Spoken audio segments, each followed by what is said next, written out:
Hello and welcome everybody for the stock on 28 November. Let's see that step by step. If you are new to this video, don't forget to watch this video until the end and subscribe for more price predictions that can be done.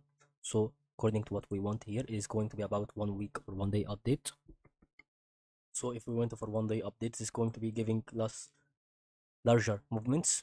So if we see that it's going to be a value of 4 USD and 22 here, maybe 25. So the middle process is going to be always on 0.5 Fibonacci level. If we make some extension, this is going to be referring for us that is absolutely the part where is going to be with 0.5 Fibonacci level. So that going to be this increase in momentum here and circle, okay, or it's going to be the decrease in momentum. So the chances give 50% for the increase and 50% for the decrease. Good luck.